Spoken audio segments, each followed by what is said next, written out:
All right, so you've done a deep dive, you've crunched the numbers, and you have this absolutely game-changing plan. But how do you get leadership to actually say yes? Well, today we're going to break down exactly that, the art of securing buy-in and turning all those great insights into real, impactful action. Just so you know where we're coming from, this entire explainer is pulled from Chapter 9 of the AI Security Training Needs Assessment Framework tutorial. Think about it. You've put in the hours, right? You've analyzed all the needs, you've pinpointed the risks, you've got a rock-solid plan. But here's the million-dollar question, isn't it?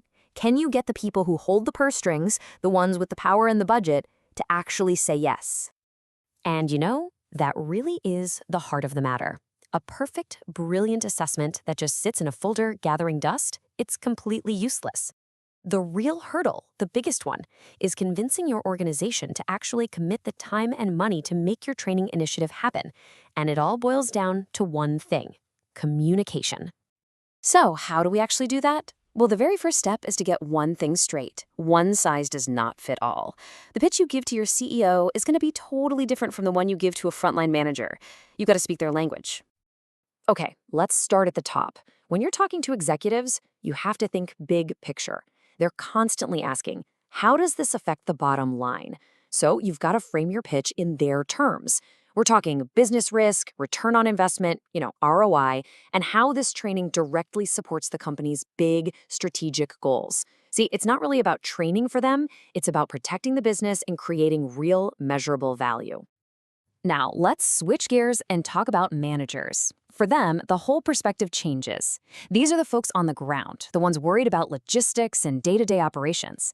Their questions are going to be super practical, like, how much time will this pull my team away from their jobs? Or how is this actually going to make my department run smoother? So your job here is to show them those direct operational benefits, and just as importantly, reassure them that you'll give them all the support they need to manage this change. And finally, we've got the employees, the people who will actually be doing the training. For them, it really comes down to one fundamental question: what's in it for me? I mean, that's what we all ask, right? So you have to connect the dots for them. Show them how these new skills will make their daily work easier, or maybe even more secure. You have to address their concerns. Make it personal, make it relatable, and I guarantee they'll get on board. All right, so speaking the right language to the right audience, that's step one. But step two is all about how you package that message. You need to put it into the single most powerful format for getting resources. And that, my friends, is the business case. So what is a business case, really? Think of it as your ultimate tool of persuasion. It's the document where you officially shift the entire conversation away from just training needs and towards a business investment.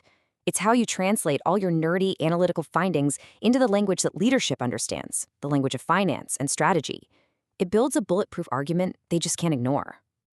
And here, we've basically got a step-by-step recipe for a killer business case.